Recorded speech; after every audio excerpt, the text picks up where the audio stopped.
오늘 주연후 마지막 주, 이 주연후 마지막 주일은 그 변화주일 또는 산상변모주일이라는 주일로 교회력으로 지키고 있는데요. 오늘 그 교회력에 따른 성서일과 성경 봉독이 있겠습니다. 열왕기하 2장 1절에서 12절의 말씀입니다. 주님께서 엘리야를 회오리 바람에 실어 하늘로 데리고 올라가실 때가 되니 엘리야가 엘리사를 데리고 길가를 떠났다. 길을 가다가 엘리야가 엘리사에게 말하였다. 나는 주님의 분부대로 베델로 가야 한다. 그러나 너는 여기에 남아있거라. 그러나 엘리사는 주님께서 살아계심과 스승께서 살아계심을 두고 맹세합니다. 나는 결코 스승님을 떠나지 않겠습니다. 하고 말하였다. 그리하여 그들은 함께 베델까지 내려갔다. 베델에 살고 있는 예언자 수련생들이 엘리사에게 와서 물었다. 선생님의 스승을 주님께서 오늘 하늘로 데려가려고 하시는데 선생님께서는 알고 계십니까? 엘리사가 말하였다. 나도 알고 있으니 조용히 하시오. 엘리야가 엘리사에게 말하였다. 나는 주님의 분부대로 여리고로 가야 한다. 그러나 너는 여기에 남아있거라. 그러나 엘리사는 주님께서 살아계심과 스승께서 살아계심을 두고 맹세합니다. 나는 결코 스승님을 떠나지 않겠습니다. 하고 말하였다. 그리하여 그들은 함께 여리고로 갔다. 여리고에 살고 있는 예언자 수련생들이 엘리사에게 와서 물었다. 선생님의 스승을 주님께서 오늘 하늘로 데려가려고 하시는데 선생님께서는 알고 계십니까? 엘리사가 말하였다. 나도 알고 있으니 조용히 하시오. 엘리야가 엘리사에게 말하였다. 나는 주님의 분부대로 요단강으로 가야 한다. 그러나 너는 여기에 남아있거라. 그러나 엘리사는 주님께서 살아계심과 스승께서 살아계심을 두고 맹세합니다. 나는 결코 스승님을 떠나지 않겠습니다. 하고 말하였다. 그리하여 두 사람은 함께 길을 떠났다. 예언자 수련생들 가운데서 50명이 요단강까지 그들을 따라갔다. 엘리야와 엘리사가 요단강가에 서니 따르던 제자들도 멀찍이 멈추어 섰다. 그때 엘리야가 자기의 겉옷을 벗어 말아서 그것으로 강물을 치니 물이 좌우로 갈라졌다. 두 사람은 물이 마른 강바닥을 밟으며 요단강을 건너갔다. 요단강 맞은쪽에 이르러 엘리야가 엘리사에게 말하였다. 주님께서 나를 데려가시기 전에 내가 네게 어떻게 해주기를 바라느냐. 엘리사는 엘리야에게 스승님이 가지고 계신 능력을 제가 갑절로 받기를 바랍니다. 하고 대답하였다. 엘리야가 말하였다. 너는 참으로 어려운 것을 요구하는구나. 주님께서 나를 너에게 데려가시는 것을 네가 보면 내 소원이 이루어지겠지만 그렇지 않으면 그것이 이루어지지 않을 것이다. 그들이 이야기를 하면서 가고 있는데 갑자기 불병거와 불말이 나타나서 그들 두 사람을 갈라놓더니 엘리야만 회오리 바람에 싣고 하늘로 올라갔다. 엘리사가 이 광경을 보면서 외쳤다. 나의 아버지, 나의 아버지, 이스라엘의 병거이시며 마병이시여. 엘리사는 엘리야를 다시는 볼 수 없었다. 오늘 우리에게 주시는 주님의 말씀입니다. 아멘. 시편 50편 1절에서 6절의 말씀입니다. 전능하신 분, 주 하나님께서 말씀하시어 해가 돋는 데서부터 해 지는 데까지 온 세상을 불러 모으신다. 더없이 아름다운 시온으로부터 하나님께서 눈부시게 나타나신다. 우리 하나님은 오실 때에 조용조용 오시지 않고 삼키는 불길을 앞세우시고 사방에서 무서운 돌풍을 일으키면서 오신다. 당신의 백성을 판단하시려고 위의 하늘과 아래의 땅을 증인으로 부르신다. 나를 믿는 성도들을 나에게로 불러 모아라. 희생 제물로 나와 언약을 세운 사람들을 나에게로 불러 모아라. 하늘이 주님의 공의를 선포함은 하나님 그분만이 재판장이시기 때문이다. 오늘 우리에게 주시는 주님의 말씀입니다. 아멘. 고린도후서 4장 3절에서 6절의 말씀입니다. 우리의 복음이 가려 있다면 그것은 멸망하는 자들에게 가려 있는 것입니다. 그들의 경우를 두고 말하면 이 세상의 신이 믿지 않는 자들의 마음을 어둡게 하여서 하나님의 형상이신 그리스도의 영광을 선포하는 복음의 빛을 보지 못하게 한 것입니다. 우리는 우리 자신을 전하는 것이 아니라 예수 그리스도를 주님으로 선포합니다. 우리는 예수로 말미암아 우리 자신을 여러분의 종으로 내세웁니다. 어둠 속에 빛이 비쳐라 하고 말씀하신 하나님께서 우리의 마음속을 비추셔서 예수 그리스도의 얼굴에 나타난 하나님의 영광을 아는 지식의 빛을 우리에게 주었습니다. 오늘 우리에게 주시는 주님의 말씀입니다. 아멘. 마가복음 9장 2절에서 9절의 말씀입니다. 그리고 엿새 뒤에 예수께서 베드로와 야고보와 요한만을 데리고 따로 높은 산으로 가셨다. 그런데 그들이 보는 앞에서 그의 모습이 변하였다. 그 옷은 세상의 어떤 빨래콘이라도 그렇게 희귀할 수 없을 만큼 새하얗게 빛났다. 그리고 엘리야가 모세와 함께 그들에게 나타나더니 예수와 말을 주고받았다. 그래서 베드로가 예수께 말하였다. 라삐님, 우리가 여기에 있는 것이 좋겠습니다. 우리가 초막셋을 지어서 하나에는 라삐님을, 하나에는 모세를, 하나에는 엘리야를 모시겠습니다. 베드로는 무슨 말을 해야 좋을지 몰라서 이런 말을 했던 것이다. 제자들이 겁에 질렸기 때문이다. 그런데 구름이 일어나서 그들을 뒤덮었다. 그리고 구름 속에서 소리가 났다. 이는 내 사랑하는 아들이다. 너희는 그의 말을 들어라. 그들이 문득 둘러보았으나 아무도 없고 예수만 그들과 함께 계셨다. 그들이 산에서 내려올 때에 예수께서는 그들에게 명하시어 인자가 죽은 사람들 가운데서 살아날 때까지는 본 것을 아무에게도 이야기하지 말라고 하셨다. 오늘 우리에게 주시는 주님의 말씀입니다. 아멘. 기도드리고 설교 말씀 받도록 하겠습니다. 주님, 오늘도 저희에게 생명을 주시고 또 주님을 예배할 수 있도록 인도하심을 감사드립니다. 주님의 은총을 깨닫고 주님을 예배하기 위해 나아온 이들이 여기에 있습니다. 주님, 우리의 예배를 받아 주옵소서. 그리고 이 부족한 종을 세우셨으니 이 종을 붙들어 주시기를 간절히 바랍니다. 성령과 진리로 우리와 함께하여 주옵소서. 주님께서 함께하심을 바라고 함께하심을 믿사오며 우리 주 예수 그리스도의 이름으로 기도하옵나이다. 아멘. 지난 한 주도 주님을 따르기 위해 애쓴 여러분 모두를 주님의 이름으로 축복합니다. 오늘도 우리는 성부, 성자, 성령, 삼위 하나님께서 우리에게 명하시는 생명의 길 그 위로 걸으며 주님을 따르고자 합니다. 광고 시간에 말씀드린 것처럼 오늘은 교회력으로 볼 때 변화주일 또는 산상변모주일이라고 불리는 그런 날입니다. 그러니까 마가복음 본문에 오늘 나타난 사건, 예수님께서 제자들을 데리고 산에 올라가셨는데 아주 놀라운 모습으로 변화되신 그 사건을 기념하는 주일입니다.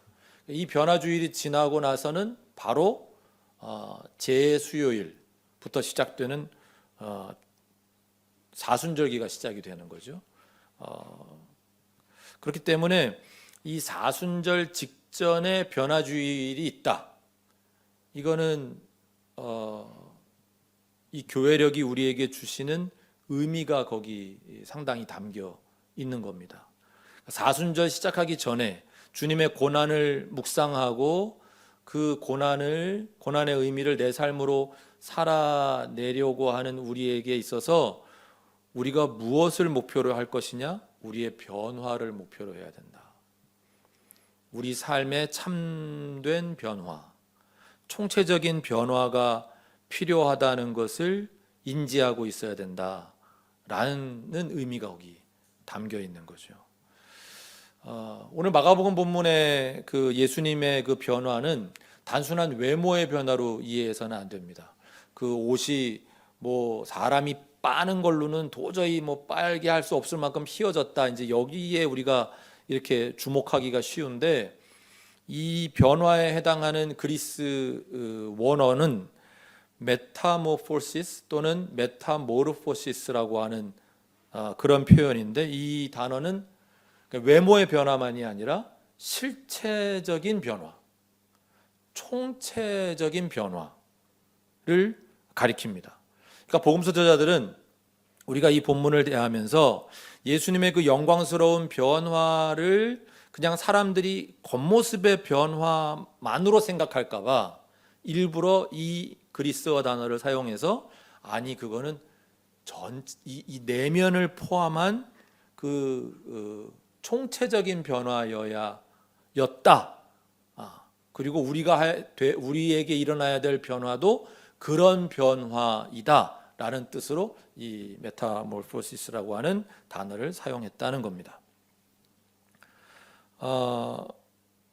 오늘 성경 말씀도 우리가 조금 이렇게 관심 있게 보면 첫 모습은 그렇게 외면의 변화로 나타나지만 그 다음에 바로 이어서 엘리야와 모세가 나타나서 그들과 대화하시는 예수님, 그리고 그 구름이 일어나면서 그 속에서 예수님을 이는 내 사랑하는 아들이다 라고 부르시면서 그분이 누구신지 확증하시는 이 모습, 사실은 엘리야의 나타남, 그리고 이 구름 속의 그 음성, 이것이 예수님이 어떤 분이신지를 우리에게 확실하게 보여주시는 그런 장면이기 때문에 이건 결코 겉모습의 변화만을 의미하지 않는다는 것을 우리는 잘 알 수 있습니다. 이처럼 기독교는 변화의 종교입니다. 내가 예수 믿는 사람이 되었다 라는 건 뭘 보고 알 수 있냐면 내가 예수 믿기 이전과는 변화된 삶을 사는 것으로 알 수 있는 겁니다. 일요일이면 나는 이젠 교회를 가 라는 게 겉모습의 변화라면, 일요일에 교회를 가는 것을 통해 그 사람의 내면까지 변화되었을 때 우리는 그를 그리스도인이라고 부르는 겁니다.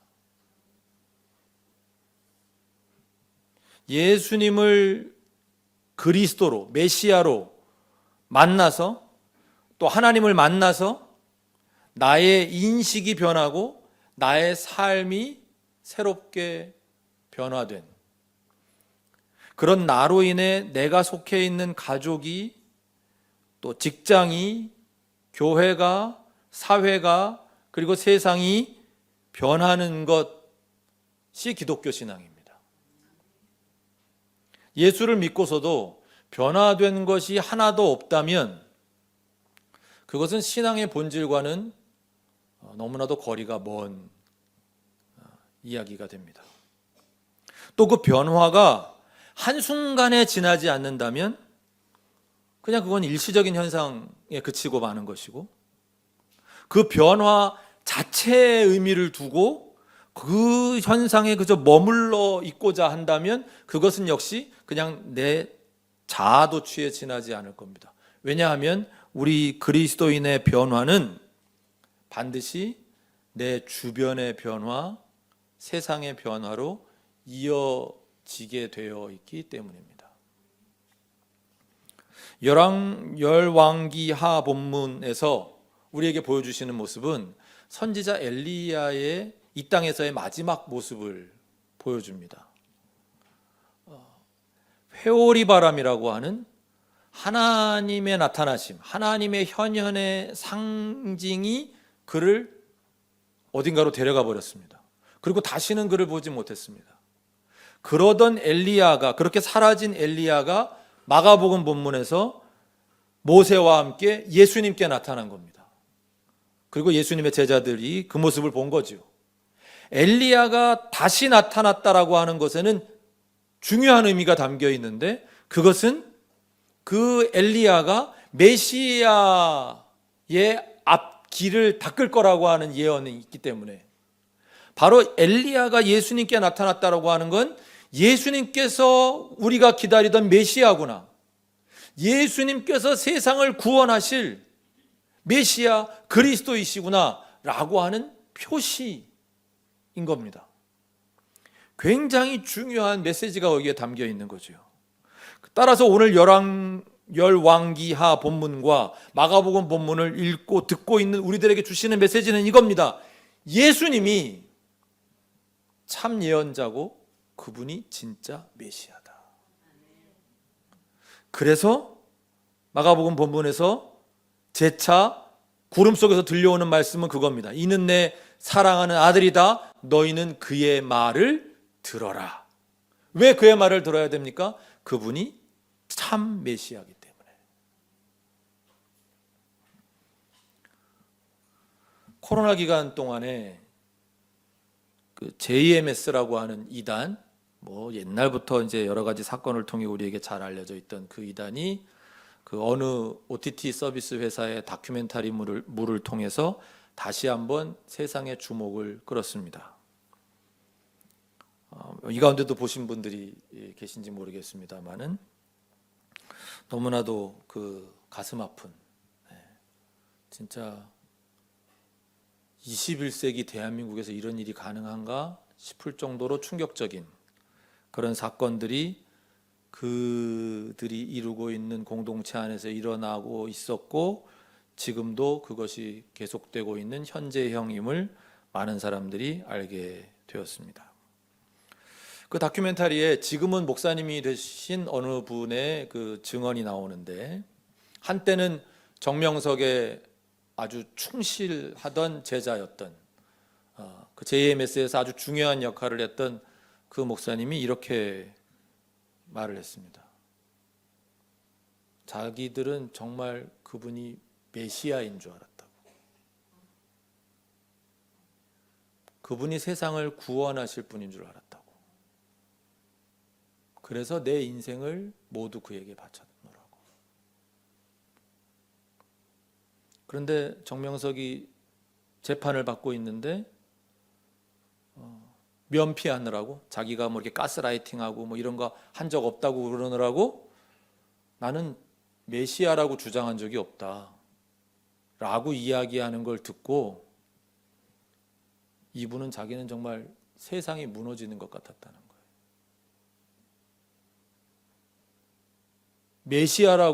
메시아인 줄 알았고 메시아라 그래서 따랐는데 메시아가 아니라니. 메시아가 아니라니. 이 사람은 불행하게도 가짜 메시아를 따랐습니다. 안타깝게도 진정한 메시아인 예수님을 믿지 못했던 거죠. 왜 그렇게 됐을까? 이분은 하나님에 대한 신뢰가 없었구나. 하나님께서 하나님이라면 어떻게 세상을 구원하는 자 메시아를 십자가에서 죽게 해? 그렇게 무력하게 죽게 해? 그런 사람이 메시아일 리가 없다는 그 자기 생각에 사로잡혀 있었기 때문에 그는 하나님에 대한 믿음을, 신뢰를 잃어버린 것이죠. 내가 생각하는 메시아, 내가 생각하기에 세상을 구원할 뿐이라면 신통력이 있어야 되고, 예수님도 뭐 신통력이 있었다고 하지만 그 정명석이 신통력이 있었대요. 그분 얘기가 예전에 그 노태우 씨가 대통령이 될 때 노태우 김대중 김영삼인지 김영삼 김대중인지 모르겠는데 하여튼 노태우, 김대중, 김영삼, 김종필 이렇게 네 분이 후보로 나왔을 때 제자들이 물었대요. 누가 대통령이 되겠습니까? 그랬더니 그 표 많이 받는 대로 기호 번호를 받았구만 이랬다는 거예요. 근데 진짜 노태우가 1등하고 2번이 2등하고 3번이 3등하고 4번이 4등 했대요. 저도 1번하고 4번은 맞힐 수 있었거든요. 2번, 3번만 내가 맞췄는지 못 맞췄는지 모르겠지만 그걸 보고 이분에게는 예언의 능사가 있다. 신통력이 있다.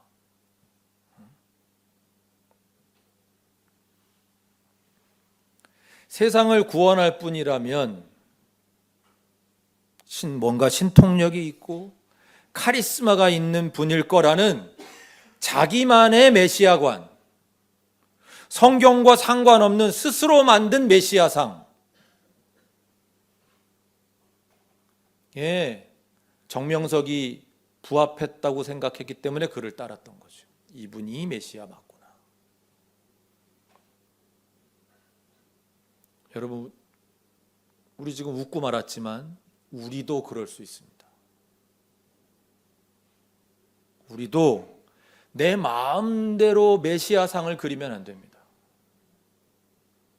성경이 말씀하시는 하나님상, 성경이 말씀하시는 메시아상을 가져야지 내 마음대로 그 상을 그리면 큰일 날 수 있는 거예요. 정통교회가 이야기하는 하나님상이 아무리 여러분 마음에 들지 않아도 이렇게 하나님이 유약해, 이렇게 하나님이 세상이 돌아가는데 이렇게 아무 힘도 못 써, 이렇게 아무 힘도 없는 것 같은 분을 하나님이라고 그래? 좋게 여러분 생각에 여겨줘도 우리는 그분을 신뢰해야 됩니다.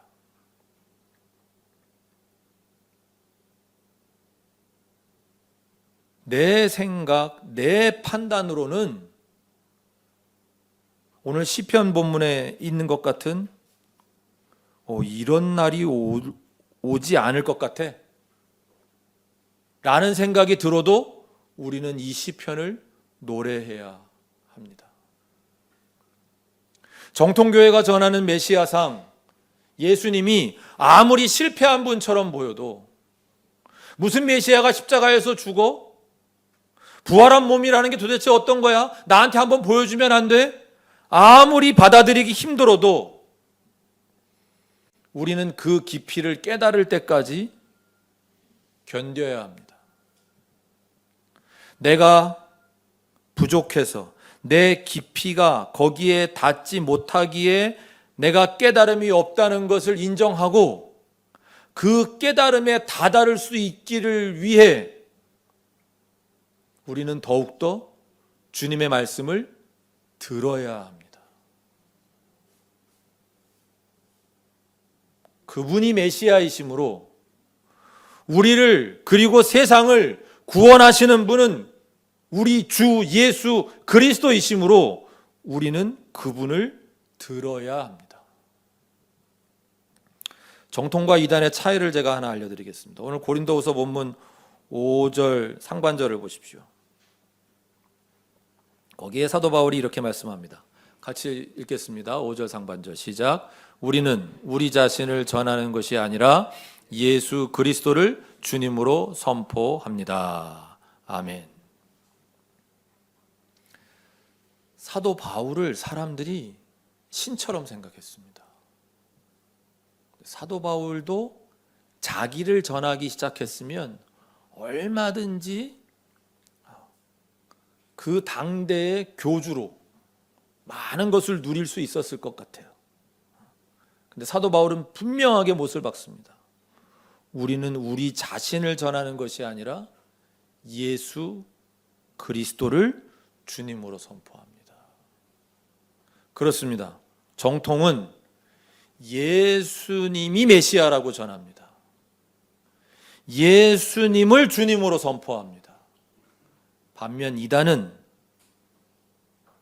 예수님을 메시아라고 하는 것 같다가 그분은 십자가에서 돌아가셨잖아.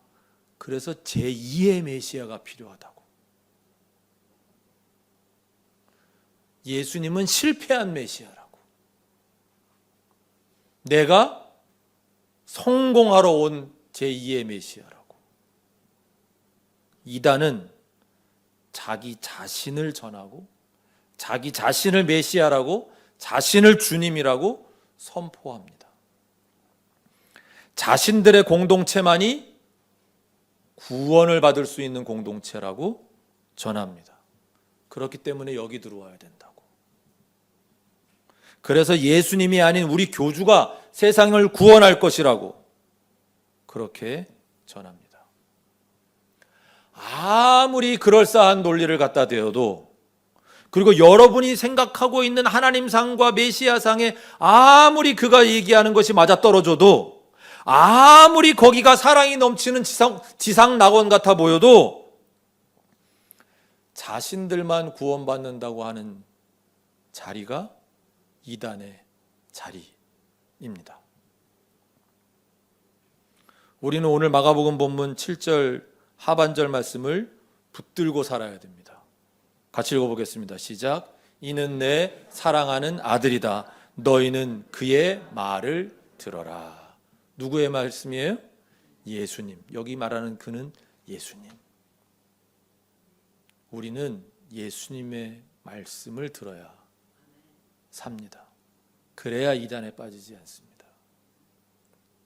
예수님의 말씀을 듣고 응답하는 삶.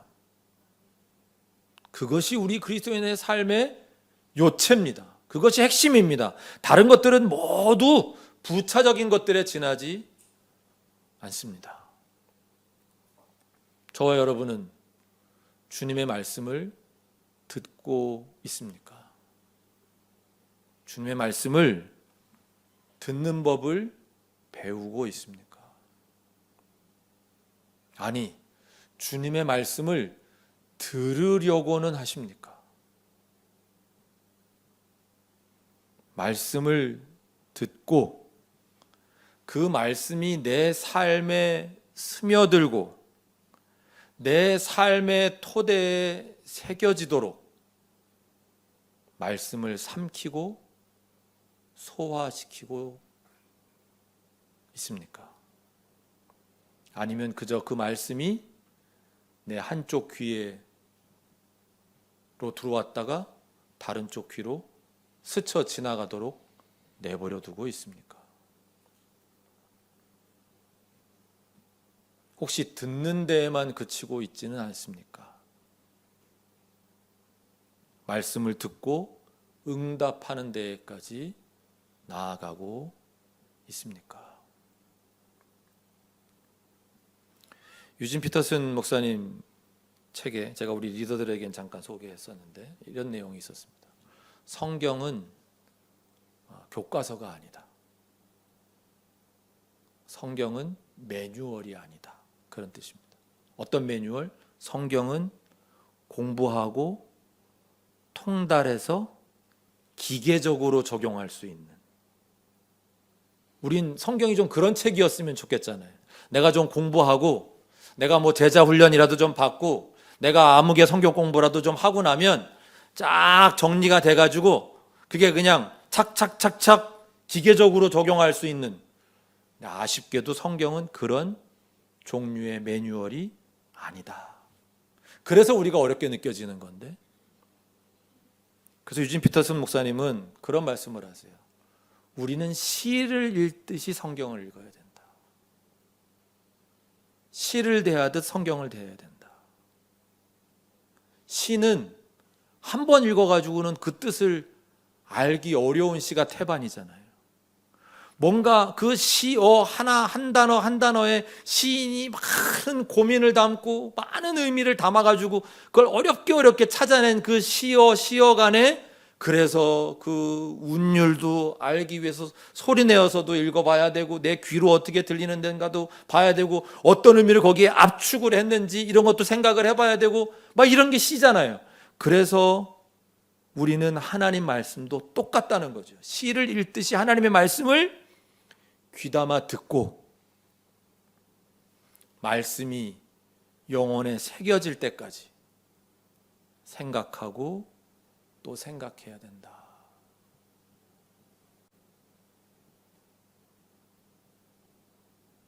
근데 여러분들은 다 그러신 건 아니지만 아마 되게 그러신 것 같아요. 예배 끝나고 나가시면서 모든 걸 예배당 안에 다 털어놓고 나오시죠. 뭘 들었는지 깨끗하게 잊어야 다음 주에도 또 새로운 마음으로 말씀을 받을 수 있기 때문에 깨끗하게 싹 여기다가 털어놓고 집에 가서도 기억 안 날 만큼 깨끗하게 뒤엔 일은 잊어버리고 앞에 일만 바라보고. 큐티는 어떻게 하세요? 렉시오 디비나는 어떻게 하세요? 헐레벌떡 출근하기 전에 바쁜데 아침에 그래도 아침에 말씀을 한 구절 보고 가야지. 확 보고 와 무슨 뜻이야? 옆에 해설 확 보고 아 이런 뜻이야? 알았어 다 알았어. 그리고 나가는 순간 또 싹 잊어버리고 회사 일만 생각하고 오늘 해야 되는 것만 생각하고. 그렇게 우리가 주님의 말씀을 받아서는 삶의 변화, 내면의 변화까지 나아가는 그리스도인이 되기란 참 요원하다. 그래서 이분은 그날 정해진 성경 본문을 시를 읽듯이 최소한 10번은 읽는다. 왜? 자기가 어느 시를 읽을 때 최소한 10번은 읽으니까. 그리고 천천히 읽는다. 하나님의 말씀을 내가 들어야 되는데 그냥 보고 읽는 걸로 끝나는 게 아니라 내 영혼에 이게 들려야 되니까 일부러 시간을 딱 내서 천천히, 최대한 천천히, 그리고 겸손한 자세로, 하나님 말씀을 받고자 하는 겸손한 자세로 성경에 귀를 기울이고 읽는 것, 그래서 변화를 체험하는 데까지 나아가는 독서가 그게 큐티고 그게 렉시오 디비나다. 귀를 기울임의 목표는, 제가 이 부분은 PPT로 띄워달라고 했어요. 귀를 기울임, 이게 이제 큐티인데요. 이게 또 렉시오 디비나고, 우리가 성경을 읽는 건 이런 건데, 이 귀를 기울임의 목표는 흠뻑 잠기는 데 있습니다. 하나님의 말씀에 젖어드는 데 있습니다. 그러니까 하나님 말씀이 좀 나를 이렇게 적셔 주실 수 있도록 우리가 좀 시간을 내어드릴 필요가 있다. 나는 설교할 때 필기하는 교우들을 보면 설교를 멈추고 말합니다. 필기하지 마세요. 들으세요. 하나님의 말씀에 귀를 기울이세요. 말씀은 파헤치는 게 아닙니다. 말씀은 응답하는 것입니다. 그러니까 들으려고 해야, 내가 들었으니, 내 마음에 이제 들렸으니 예라고 응답하든지 아니요라고 응답하든지 응답하는 건데, 내가 파헤치려고 하면, 여러분 오늘 집에 가셔서 오늘 고린도후서 본문, 오늘 본문 중에는 고린도후서 본문이 제일 짧거든요. 이 본문 가지고 한번 큐티를 꼭 해보시면 좋겠는데, 아니 무슨 본문이든 상관없습니다. 오늘 하나님 나라 큐티 본문도 그건 주일이 없으니까 그냥 이걸로 한번 해보시자고요. 이 본문을 우리가 평소에 성경 읽듯이 그냥 눈으로 읽고 생각하고, 그리고 그 뜻을 내가 파헤치려고 하는 거하고 비교를 해보자는 거예요. 그렇게 우리가 한다면 오늘은 이 본문을 내가 읽는데 이걸 내가 듣는다라고 생각하고, 그리고 한번 읽어보시라는 거죠. 분명히 차이를 느끼실 수 있을 거예요. 차이 가운데 하나만 제가 미리 말씀드린다면, 내가 이 본문의 의미를 파헤치려고 이렇게 그런 태도로 본문을 보잖아요. 그러면 이 본문이 일단 첫째, 나에게 주시는 말씀으로 오지 않아요. 잘. 예수님의 이 말씀이, 성경 말씀이 그냥 객체가 될 뿐이에요. 나의 분석의 대상이 되는 거죠. 주체 대 주체가 만나는 일이 일어나지 않고, 내가 주체고 하나님 말씀은 그냥 객체야. 내 분석의 대상이 되는 것뿐이에요. 서브젝트가 아니라 오브젝트가 될 뿐이라고요. 그만 얘기할게요. 자, 그러나 내가 이 말씀을 들으려고 하면, 그러면 이제 이 말씀이 나에게 주시는 주님의 음성으로 들리기 시작하고, 그렇게 되면 어떻게 돼요? 3절 말씀을 읽으면서도 멸망하는 자들에게 복음이 가려 있다.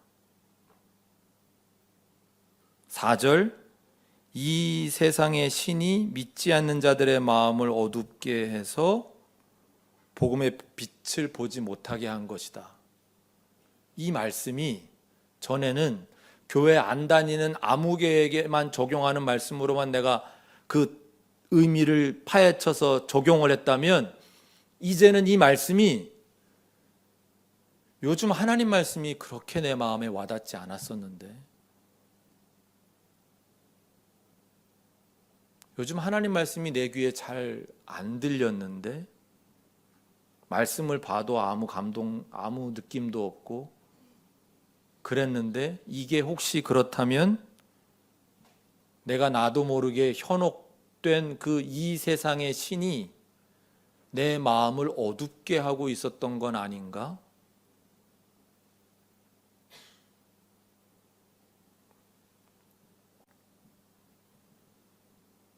그럼 그렇게 멸망하는 자의 자리에 내가 들지 않도록 그것을 위해 내가 기도할 수 있게 되는 거죠. 전혀 다른 거죠.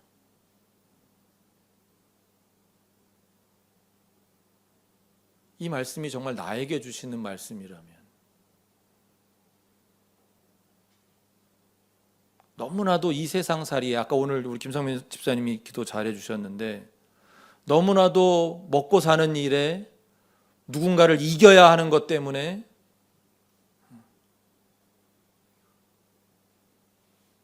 뭔가에 내가 마음이 다 빼앗겨서 이 세상의 신이 나를 유혹해서 내 마음을 어둡게 하고 있었구나 라고 하는 걸 이 본문을 통해 깨달을 수 있는 사람과, 아니 이건 그냥 남들한테 하는 얘기지, 아무개 집사한테 이 본문 좀 꼭 보라 그래야 되겠다, 누가 이거 좀 꼭 봤으면 좋겠네, 들었으면 좋겠네 라고 하는 거하고는 전혀 다른 거죠. 그래서 우리도 6절 말씀을 붙들고 기도하게 될 거예요. 주님, 하나님께서 우리의 마음속을 비추셔서 어둠 속에 빛이 비쳐라, 그렇게 창세기에서 선언하신 것처럼 그 일이 우리 가운데 일어나서 예수 그리스도의 얼굴에 나타나 하나님의 영광을 아는 지식의 빛을 나에게도 비춰주시기를 간절히 바랍니다 라고 기도하게 되겠죠. 이건 아주 다른 사건이 말씀 안에서 일어나는 거다. 여러분, 우리가 이런 묵상과 이런 기도의 생활이 지속되어야만 우리가 외적인 변화만이 아니라 우리의 내면까지도 변화되는 진정한 그리스도인이 될 수 있지 않을까. 그렇지 않겠습니까? 설교를 정리하겠습니다. 오늘 설교 제목을 빛을 듣자 라고 했습니다. 우리는 빛을 들을 수는 없겠지요. 빛은 봐야 되는 거겠지요. 그러나 빛 대신 주님을 보려고 하는 데에만 너무 집중하니까 거기에만 집중하지 말고 우리가 주님을 들으려고 하는 데에도 집중해보자 라고 하는 의미로 설교 제목을 이렇게 정했습니다. 우리는 TV를 보고 유튜브를 보고 말씀도 보고 하는 데에 너무 익숙해져 있어서 오늘 우리 현대인들에게 듣는 일은 너무나도 어려운 일이 되어버렸거든요. 훨씬 더 많은 에너지를 집중하는 일이 됐어요. 그렇기 때문에 우리에게 요구되는 태도는 오늘 열왕기하 본문에서, 발음 진짜 어렵죠? 열왕기하 본문에서 엘리사가 보여준 그런 태도가 우리의 태도여야 되지 않나? 그가 나는 결코 스승님을 떠나지 않겠습니다 라고 3번이나 이야기한 것처럼 오늘 우리도 나는 결코 예수 그리스도, 세상을 구원하시는 메시아를 떠나지 않겠습니다. 나는 당신의 말씀만 듣겠습니다 라고 하는 태도가 우리의 태도여야 되지 않을까. 주님께 듣고 응답하는 것을 통해 우리는 변화합니다. 서서히 변화합니다. 우리의 겉모습만이 아니라 우리의 내면까지 변화되기 위해서는 지속성이 필요합니다. 오랜 시간, 오랜 경험이 필요합니다. 주님의 변화가 우리 모두의 변화로 이어지기를 주님의 이름으로 축원합니다. 기도드리겠습니다. 주님, 저희 안에 우리의 내면까지도 변화되고자 하는 그런 갈망이 있음을 주님이 아실 줄 믿습니다. 우리를 도와주시옵소서. 주님을 들을 수 있도록 도와주시고 주님을 듣고 응답할 수 있는 저희들 될 수 있도록 도와주시옵소서. 우리 주 예수 그리스도의 이름으로 기도합니다. 아멘.